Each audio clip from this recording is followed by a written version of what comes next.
Yeah, so this is where we looked to see who our actual priority groups should be.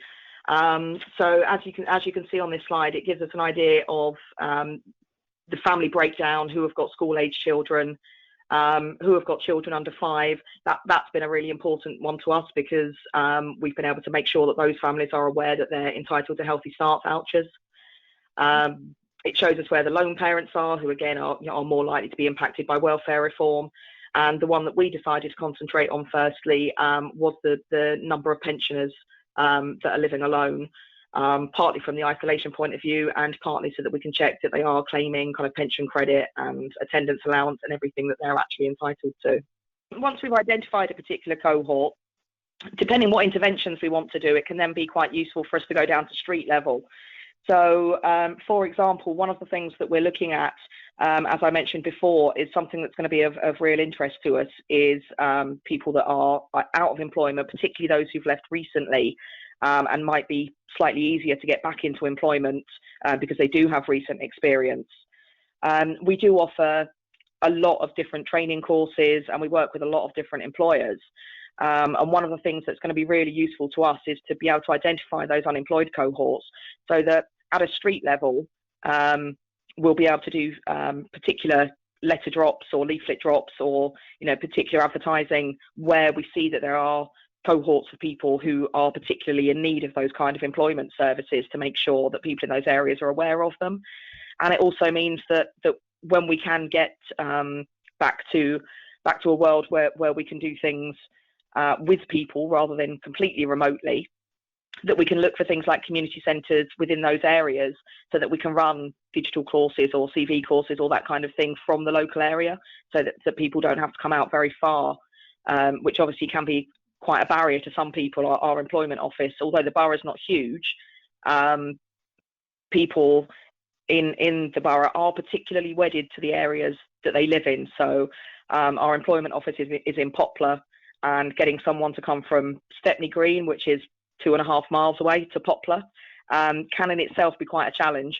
So the more that we can do locally for those people and the more that we can target that, the better that will be for us and for the residents. The identification to household level is one that we use a lot. And this is what enables us to do our really impactful proactive work.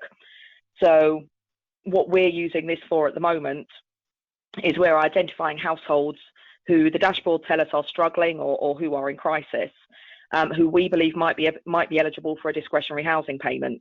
So we're able to find out exactly who each of those households are, and then some people on my team, and we've had such good success with this that even in current times we are about to advertise for 2 more posts to work solely on this project, where people will proactively make contact with those households who we think that if we can get in there offering them that discretionary housing payment that will save their tenancy, that will then also not only be able to do that, but they'll be in a position to work with us to try and sort out their longer term financial issues, and from there to try and help perhaps sort out employment issues where that is, or any issues with the children or something like that. So being able to get in with people with a very specific offer that is relevant to them is really important to us. And something like discretionary housing payment is one that we've selected because obviously people that are worried about their housing and whether they're going to lose their house really don't have the headspace to be thinking any further forward. This slide here, obviously the understanding the household journey enables us to see what's going on in the household, where our intervention kicked in, and what financial impact it's had on the household. So, it won't necessarily be our intervention that's done everything, but that's usually a kick-off point, at least, for people to start doing things both for themselves and with us. So we can then track this longitudinally through the households, which enables us both to see which interventions work and which ones don't. So which ones we ought to repeat, which ones we need to tweak, and which ones we should just get rid of altogether in favour of something new. But it also works really well for us for business cases. The new posts that we're about to do, we were able to get those posts because we could show that our direct intervention on DHP had helped households so much that the cost benefit to the authority made it worth putting more resource into actually doing that role. as an organisation, as I said, our poverty levels are so high that sorting out issues that have people in poverty and getting them out of it has to be a core priority for us. So putting resource into this kind of work is a really important thing for us to do. As I say, my team normally do a much broader selection of work, and we've dropped quite a number of things that we think are important but are not as important as getting this done. So we've prioritised this above other things.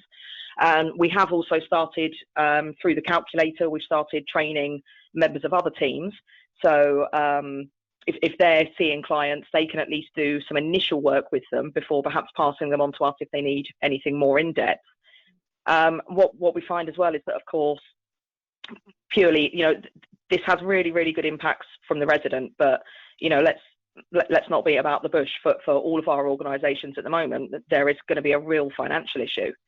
And we find that by doing this kind of proactive work, we can actually save or at least avoid costs for a lot of things. So by giving someone a discretionary housing payment at the point where they might not apply to us, but we can still save their tenancy, a standard homelessness case can cost between £10,000 and £15,000 a person. So by putting in the resource at this end, it does mean that we're seeing savings in other areas of the council, which, as I say, has then helped us make our business case to increase the amount of work that we're doing at this end. From a resident point of view, we're contacting, one of the things we found really useful was that we were able to isolate private tenants who were on housing benefits. And private tenants are far less likely to know about things like discretionary housing payments. Housing associations might apply on someone's behalf. A private landlord is not going to do that. So the fact that we have an inroad to reach people that probably no other area of the council actually will has made a real impact to us. And as we say, it also then enables us to make sure they're getting the right benefits, that they're getting healthy start vouchers, that they're getting pension credit, their free TV license, all of these additional things. So for us, I'm not going to say it was easy. We did have to do a fair bit of analysis and discussion with the members and with the mayor, but it was seen as something that the council should be doing. I think our main preparation, there's I guess kind of a three-pronged approach, which is going to be to continue and to ramp up the work we're doing on the proactive side, to try and prevent some of that homelessness and to try and increase people's income before it becomes a real issue for them. We do have a big concern that there will be a homelessness spike sort of a bit later in the year, because there is, of course, the temporary stay on evictions at the moment, but we don't know when that temporary stay will be lifted, and we could see a large amount of private sector households being evicted at that point.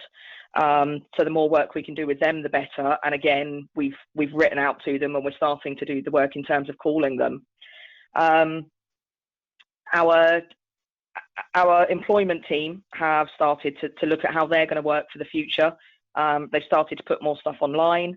We're looking at quite a large inclusive broadband project with them, working with specific households to get them on broadband and hopefully to supply some equipment. And something else we're looking at is, due to the huge increase in need in the voluntary sector, we're looking at how we can use the apprenticeship levy to get people into roles that would be advice roles working with those organisations. So that is in this kind of time, that's something that's perhaps opened itself up to us. In terms of food, we're going to be doing a lot more work with the voluntary and community sector, really ramping up the hub that we've got working with them and hoping to bring ours down altogether so that we can repurpose some of that funding into the other projects.